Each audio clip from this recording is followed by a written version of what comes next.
Usai diperiksa, Yakut tidak banyak berkomentar. Ia hanya mengucapkan terima kasih karena kesempatan memberi klarifikasi mengenai kuota haji tahun lalu saat dirinya menjabat sebagai Menteri Agama. Saat ditanya apakah pemeriksaannya ada kaitan dengan tekanan politik, Yakut menyatakan tidak tahu. KPK tengah menyelidiki dugaan penyimpangan pembagian tambahan kuota haji pada tahun 2023.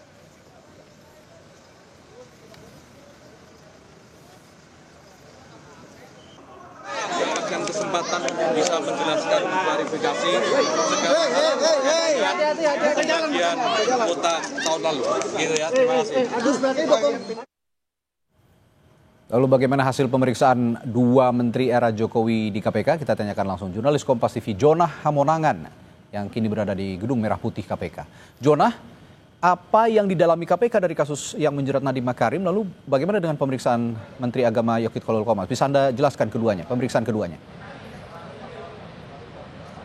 Ya, Radhi, fokus dari pemanggilan ini adalah untuk mencari tahu apakah benar ada penyimpangan, khususnya adanya kemungkinan tindak pidana korupsi. Jadi untuk Nadiem Makarim difokuskan terkait dengan adanya Google Cloud yang terjadi kurang lebih di era pandemi COVID. Apakah betul ada penyimpangan mulai dari ketika proses terjadi ataupun nanti ketika itu sudah dipakai khususnya oleh para anak-anak sekolah ataupun anak kuliah. Sedangkan untuk Yakut ini fokusnya lebih kepada kuota haji, apakah betul ada penyimpangan terkait dengan haji khusus 8% dan sisanya adalah reguler sekitar 92% itu, di mana informasinya adalah mantan Menteri Agama Yakut itu membagi menjadi 50% dan 40%, sehingga jadi dari haji khusus itu dibagikan kepada para agen haji. Jadi fokus utama dari penyelidikan adalah pendalaman dulu apakah betul adanya tindak pidana korupsi atau tidak. Jadi dari penyidik pun ini menanyakan beberapa pertanyaan. Nanti ketika dirasa ada hal-hal khusus ataupun ada hal lain, maka ini akan dinaikkan ke statusnya ke tingkat penyidikan. Jadi untuk pemeriksaan sendiri, tadi mantan Menteri Agama Yakut sendiri sudah keluar, jadi sudah diperiksa sekitar 5 jam dan tadi keluar kurang lebih sekitar 14.30. Tadi Yakut sendiri tidak secara detail memberikan gambar kepada awak media berapa total pertanyaan, apa menjadi pertanyaan khusus, dan dari penyidik pun dan belum ada keterangan lebih detail. Tapi memang dari KPK sendiri tadi memberikan informasi bahwa fokus utama adalah penyelidikan, mencari keterangan dan menghimpun keterangan. Sedangkan untuk Nadiem menginjak pukul 17.40 ini belum keluar sama sekali. Apakah nanti akan keluar setelah maghrib atau tidak, kita masih menunggu. Tapi memang kalau kita lihat dari dua kasus ini, dari pihak KPK masih akan terus menggali keterangan dan juga memanggil pihak-pihak lain.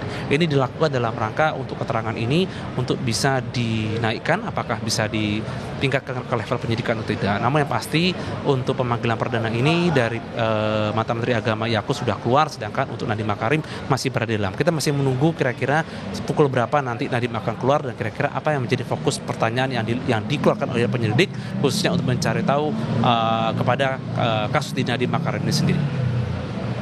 Ya, Jonah, ini saya juga mewakili pertanyaan publik begitu. Yang diperiksa oleh KPK saat ini kan kasus Nadiem Makarim. Saya menyoroti Nadiem Makarim itu kan Google Cloud ya. Ini berbeda dengan kasus dugaan korupsi laptop yang sedang berjalan juga di kejaksaan begitu.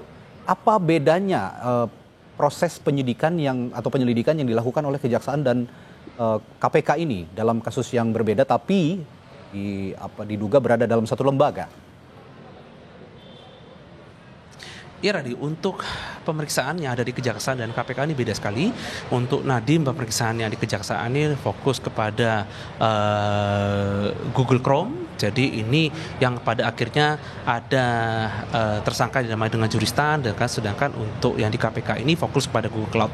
Keduanya sama-sama terjadi di era COVID. Jadi untuk yang di Google Chrome atau yang terjadi di Kejaksaan Agung ini adanya pembelian laptop dalam jumlah besar yang diduga ada tindak pidana korupsi. Sedangkan untuk yang Google Cloud ini yang sekarang sedang ditanya oleh penyidik, khususnya di penyelidikan di KPK ini, penyelidik masih menghimpun atau mencari informasi apakah ada tindak pidana korupsi atau tidak, khususnya dalam rangka pembelian di Google Cloud sendiri. Seperti kita tahu bahwa Google Cloud ini di masa COVID sangat dipakai ketika kita tidak bisa datang ke sekolah atau tatap muka. Menggunakan Google Cloud ini dipakai oleh guru untuk bisa memberikan soal ataupun pertanyaan kepada para murid, dan juga sebaliknya ketika memberikan jawaban dari murid ke sekolah. Jadi ini ada dua hal yang berbeda, tapi dalam satu periode yang sama, khususnya ketika di masa COVID. Jadi ini masih menunggu proses yang dilakukan oleh pihak KPK, apakah nanti akan akan menaikkan ke penyidikan atau tidak. Kami masih menunggu statement dari pihak KPK ataupun dari pihak Nadiem Makarim untuk memberitahu apakah menjadi fokus khususnya di penyelidikan yang dilakukan di hari ini.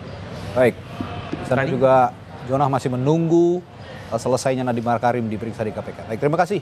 Jonah Hamonangan melaporkan langsung dari Gedung Merah Putih KPK Jakarta.